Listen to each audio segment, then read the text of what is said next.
नमस्कार दर्शक बंधु जय जगन्नाथ। 2024 मसीहा अगस्ट मासरे ग्रह मानकर स्थिति आपणक जीवन में अनेक शुभ फल प्रदान करि पारे एवं अगस्ट मास 20 तारिख मध्य जो पिला माने मध्य जन्म हेबे सेमानक जातक ग्रह स्थिति मध्य भल रहिबो। वर्तमान आम सिचुएशन देखा किछि किछि ग्रह तांको स्व स्थान रहिबा आउ किछि किछि ग्रह तांको मित्र ग्रह सहित जोग होई मध्य रहुचंती। आपण ग्रह स्थिति को जदि देखिबे शनि कुंभरे तांको स्व राशि रे रहिबे। अगस्ट मास 16 तारिख दिन ठारू रवि तांको स्व राशि सिंह रे प्रवेश करिवे। वर्तमान मंगल सहित बृहस्पति जोग संबद वृष राशि रे रहिबो। ए दुई जण ग्रह मित्र ग्रह अटंती। गुरु मंगल जोग आपण कैरियर क्षेत्र में बहुत शुभ फल गुड़िक प्रदान करिताए। से विषय आग को आम आलोचना करिबा एवं गोटे वर्ष पर शनि रवि परस्पर सामना सामनी हेबे 16 तारिख दिन ठारू गोटे मास पर्यंत। एमिति अनेक स्थिति ए मासरे लागी रहिबो। तेणु अगस्ट मास 20 तारिख भितर जो पिला माने जन्म ग्रहण करिवे किछि ना किछि तांको जीवन रे राजयोग भली फल मध्य मिलिबार संभावना रहिछि। दर्शक बंधु साधारणतः रवि एवं शनि परस्पर जोग हेले कि परस्पर को दृष्टिपात कले बेले बेले अशुभ फल गुड़िक आपण जीवन में घटी थाए। विशेषकर पिता पुत्र मध्य संपर्क हानि जदि लग्न सप्तम सहित रही थाए विवाह विलंब होता है। बेले बेले विवाह कार्य समस्या बाधा मध्य उपजी थाए। एमती अनेक कथा रही किंतु एबेका स्थिति जो देखा एमाने परस्पर घरे बलवान होई रहिबे। शनि तांको निज घरे बकरी रही बकरी ग्रहर पावर बहुत रही थाए एवं रवि तांको निज स्वगृह रे रहिबे। मंगल एवं बृहस्पति जोग वृष राशि रे रहिबो। एहा किपरि आपनक जीवन रे फल प्रदान करिवो। विशेष किछि राशि रे आपनको शुभ फल गुड़िक अधिक मिलिबो। आपण एहाकु लग्न अनुसार देखि परिबे एवं राशि अनुसार मध्य देखि परिबे। आमे जेकोसी विषय आलोचना करूचे यह साधारण फल अटे। आपणक जीवन में संपूर्ण रूपे 100% फल प्रदान न करि पारे कारण प्रत्येक व्यक्ति गोटे निर्दिष्ट जगह एक निर्दिष्ट समय एवं निर्दिष्ट तारीख रे जन्म ग्रहण करिथांते। हुए तो सेमानकर राशि नक्षत्र समान थाई पारे किंतु ग्रह मानकर डिग्री ग्रह मानकर भिन्न भिन्न अवस्थान गोटे राशि लोक हेले मध्य भाग्य चक्र अलग अलग मध्य होइथाए। वर्तमान मंगल अगस्ट मास 25 तारिख पर्यंत बृहस्पति सहित जोग होई गुरु मंगल जोग वृष राशि रे संगठित करुचंती। ए गुरु मंगल जोग केउ केउ राशि रे अधिक कैरियर क्षेत्र ठार आरंभ करी विभिन्न क्षेत्र में शुभ फल गुड़िक प्रदान करिवो। विशेषकर से राशि गुड़िक विषय में आलोचना करी अन्य राशि गुड़िक विषय नुहे। दर्शक बंधु जदि आपणकर जन्म जातक गुरु मंगल जोग शुभ स्थान रे थाए किंबा ए गुरु मंगल जोग बृहस्पति राशि रे किंबा मंगल राशि रे रही थाए किंबा एमाने दुई जण कोनोसी तांकर मित्र ग्रहंकर राशि रे अवस्थान करि थांती ताहाले आपणक जीवन रे ए गुरु मंगलकर जोग अनेक शुभ फल गुड़िक प्रदान करि थाए। गुरु मंगलकर जोग जदि आपणकर जन्म जातक रे रही थाए ताले आपण साहसी हेबे। आपणकर स्पीच बा कथावार्ता पूरा बोल्ड टाइप रो हबो एवं सत कथा मध्य कहि पारंती। जहा कहिबे रोकठोक कथा कहिबे डरिबे नाही काहाकू। आध्यात्मिकवादी हेबे मैनेजमेंट रो क्षमता आपणक पाखकू आसीबो। हेल्थ केयर रे मध्य आपणकू सफलता मिली पारे। सोशल वर्क निजर सोशल स्टेटस बढ़ाई पारे आपण सफल हेबे। सम्मान मध्य पाइबे एवं निजको प्रतिरक्षा करने सहित अन्य मानक प्रतिरक्षार क्षमता प्रदान करि पारंती। तेणु गुरु मंगलकर जोग विशेषकर health care social work management इत्यादि क्षेत्र में अधिक सफलता गोटे व्यक्ति को ता जीवन में दे थाए। से व्यक्ति पाखे गोटे स्ट्रांग लीडरशिप रो क्षमता रही थाए। भल आटीट्यूड थाए केमिति कौन लोक को नहीं काम करिवो काहाकू को काम दिया जिवो किए को काम करि परिवो ता पाखे से क्षमता थाए। से अनुसार से कार्य गुड़िक प्रायतः संपादित करि थाए। गुरु मंगलकर जोग जेतेबेले संगठित हुए साधारणतः मंगल एक उग्र ग्रह अटंती किंतु बृहस्पति ज्ञानर ग्रह अटंती। समस्त को नहीं कार्य करिवार ग्रह अटंती। धन धान्य वृद्धि करने सहित मान सम्मान पद पदवी एवं विभिन्न क्षेत्र में बृहस्पति सफलता प्रदान करने सहित भाग्य वृद्धि क्षेत्र में सहायक होता।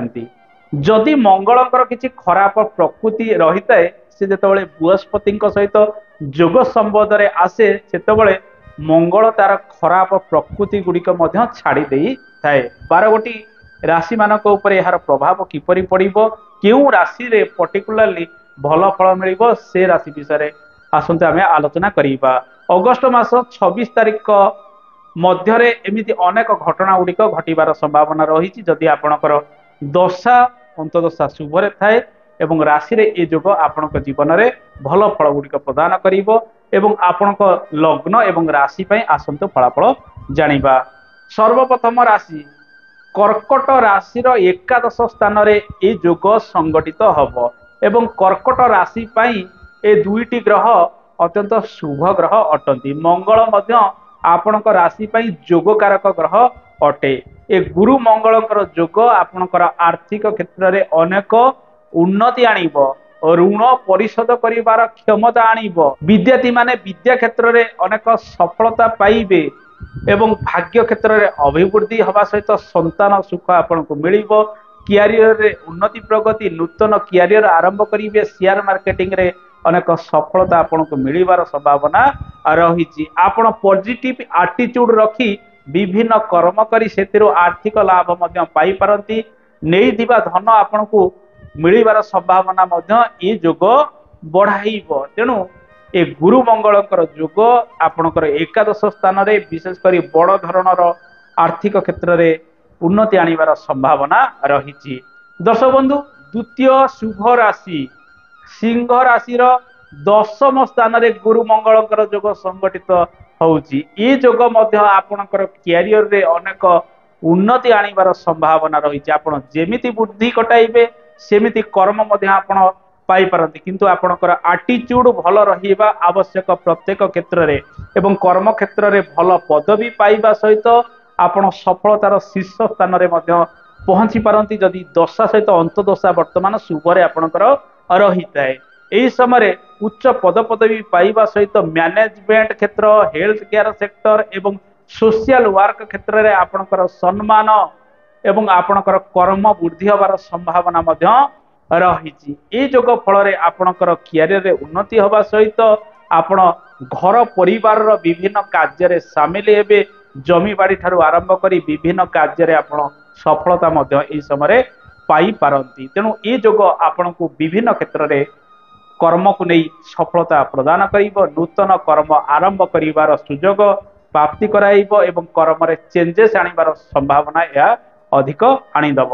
दर्शक बंधु, तृतीय राशि कन्या राशि। कन्या राशि भाग्य स्थान रे ए दुईटी ग्रहकर जोग संबंध रहुची। ए दुईटी ग्रह कन्या लग्न किंबा कन्या राशि पई शुभ ग्रह नुहंती, किंतु जेहेतु एमाने भाग्य स्थान रे रहुचंती बृहस्पति नवम रे रहिले भल फल गुड़िक प्रदान करिताए।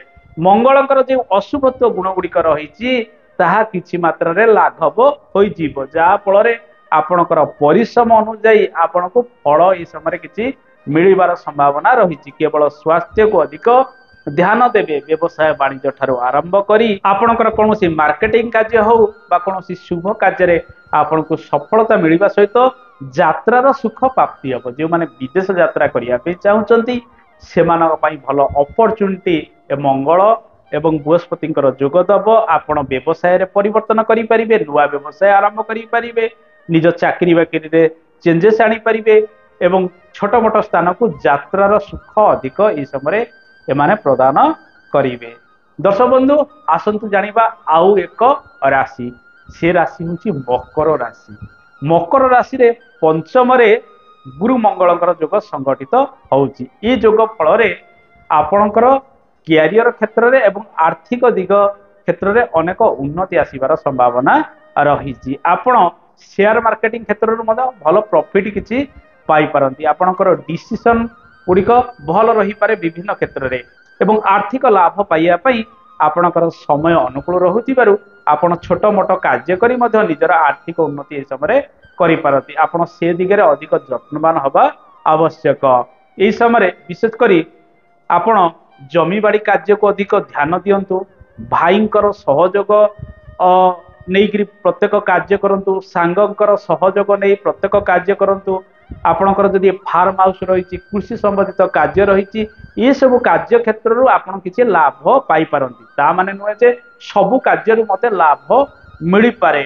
ଆପଣ ଯଦି କୌଣସି ଟେକ୍ନୋଲୋଜି ସମ୍ବନ୍ଧିତ କାର୍ଯ୍ୟ କରୁଛନ୍ତି, ମେଡିକାଲ ସମ୍ବନ୍ଧିତ କାର୍ଯ୍ୟ କରୁଛନ୍ତି, ଏସବୁ କାର୍ଯ୍ୟ କ୍ଷେତ୍ରରେ ଆପଣଙ୍କର ସଫଳତାର ହାର ଅଧିକ ରହିବ। କିନ୍ତୁ ସମସ୍ୟା କ'ଣ ରହିଛି ନା ଏହି ସମୟରେ ଆପଣ ଯଦି ଭଲ ନିଷ୍ପତ୍ତି ନ ନେବେ ତାହେଲେ କିଛିଟା ଆର୍ଥିକ କ୍ଷେତ୍ରରେ ସମସ୍ୟା ଉପୁଜି ପାରେ। ତେଣୁ ଭଲ ଡିସିସନ ନେବାକୁ ପଡ଼ିବ। ଏବଂ ବିଶେଷ କରି ମହିଳାମାନେ ନିଜର ଗର୍ଭଧାରଣକୁ ନେଇ ସାମାନ୍ୟ ଚିନ୍ତିତ ରହିପାରନ୍ତି। ମଙ୍ଗଳ ବେଳେ ବେଳେ ସମସ୍ୟା ଗୁଡ଼ିକ ଉପୁଜାଇ ଥାଏ। ଏସବୁକୁ ଛାଡ଼ିଦେଲେ ଖାଇବା ପିଇବାରେ ଆପଣ ନିୟନ୍ତ୍ରଣ ରଖିବେ, ଅନ୍ୟଥା ଆପଣଙ୍କ ପାଇଁ ମଙ୍ଗଳ ଏସବୁ କ୍ୟାରିୟର ଦିଗରେ ଭଲ ଫଳ ପ୍ରଦାନ କରିବ। ଆସନ୍ତୁ ଜାଣିବା ଆଉ ଏକ ରାଶି, ମୀନ ରାଶି। ମୀନ ରାଶିରେ ଭଲ ସଫଳତା ମିଳିବ। ବୃହସ୍ପତି ଆପଣଙ୍କର ରାଶିର ଅଧିପତି, ଦଶମ ଭାବର ଅଧିପତି, ତୃତୀୟରେ ମଙ୍ଗଳ ଭାଗ୍ୟାଧିପତିଙ୍କ ସହିତ ଯୋଗ ସମ୍ବନ୍ଧରେ ରହିବେ। ଯେତେବେଳେ ଭାଗ୍ୟାଧିପତି ଏବଂ କର୍ମାଧିପତି ଯୋଗରେ ରହିଥାନ୍ତି ତାକୁ ଆମେ ଧର୍ମାଧିପତି କର୍ମାଧିପତି ଯୋଗ କହିଥାଉ। ଏହି ଯୋଗ ଫଳରେ କ୍ୟାରିୟର କ୍ଷେତ୍ରରେ ଅଚାନକ ବୃଦ୍ଧି ମିଳିଥାଏ ଏବଂ ଅଚାନକ ପରିବର୍ତ୍ତନ ଆସିଥାଏ ଏବଂ ଆପଣଙ୍କର ସମ୍ମାନ ମଧ୍ୟ କ୍ୟାରିୟର କ୍ଷେତ୍ରରେ ବଢ଼ିବାର ସମ୍ଭାବନା ରହିଥାଏ ଏବଂ ଭଲ ଅପରଚ୍ୟୁନିଟି ଆପଣଙ୍କ ପାଖକୁ ଆସିଥାଏ କିଛି ନିଜର କର୍ମକ୍ଷେତ୍ରରେ ପରିବର୍ତ୍ତନ କରିବା ପାଇଁ, ବ୍ୟବସାୟ ବାଣିଜ୍ୟରେ ପରିବର୍ତ୍ତନ କରିବା ପାଇଁ, ବିଭିନ୍ନ କ୍ଷେତ୍ରରେ ନୂତନ ସମ୍ପର୍କ ଗୁଡ଼ିକ ବୃଦ୍ଧି ପାଇବାର ସମ୍ଭାବନା ରହିଥାଏ। ଖେଳକୁଦ ଠାରୁ ଆରମ୍ଭ କରି ଲେଖାଲେଖି କ୍ଷେତ୍ରରେ ଏବଂ ଭାଗ୍ୟ କ୍ଷେତ୍ରରେ ଅନେକ ଉନ୍ନତି ପ୍ରଗତି ମଧ୍ୟ ଦେଇଥାଏ। ଆର୍ଥିକ ଦୃଷ୍ଟିକୋଣରୁ ଏହା ମଧ୍ୟ କିଛି ମାତ୍ରାରେ ଆପଣଙ୍କୁ ସଫଳତା ପ୍ରଦାନ କରିଥାଏ। ତେଣୁ ଇ ଯୋଗ ଆପଣଙ୍କ ରାଶିରେ ଶୁଭ ଫଳ ଗୁଡ଼ିକ ପ୍ରଦାନ କରିବ। ଅନ୍ୟାନ୍ୟ ଯେଉଁ ରାଶି ଗୁଡ଼ିକ ରହିଲା ସେ ରାଶିରେ ଗୁରୁ ମଙ୍ଗଳଙ୍କର ଯୋଗ ବେଶୀ ଶୁଭ ଫଳ ଗୁଡ଼ିକ ପ୍ରଦାନ ନ କରିପାରେ। ଦର୍ଶକ ବନ୍ଧୁ, ଏ ତ ଥିଲା 12ଗୋଟି ରାଶି ମାନଙ୍କ ମଧ୍ୟରୁ କେଉଁ କେଉଁ ରାଶିରେ ଗୁରୁ ମଙ୍ଗଳଙ୍କର ଯୋଗ ଶୁଭ ଫଳ ପ୍ରଦାନ କରିବ ସେ ବିଷୟରେ ଆଲୋଚନା କଲେ। ଏ ଛୋଟିଆ କାର୍ଯ୍ୟକ୍ରମଟି ଆପଣଙ୍କୁ ଯଦି ଭଲ ଲାଗିଛି ଭଲ ଭଲ ମତାମତ ଦେବେ। ରହୁଛି, ଆଗାମୀ ଅଧ୍ୟାୟରେ ଆପଣଙ୍କ ସହିତ ଦେଖାହବ। ଜୟ ଜଗନ୍ନାଥ, ଧନ୍ୟବାଦ।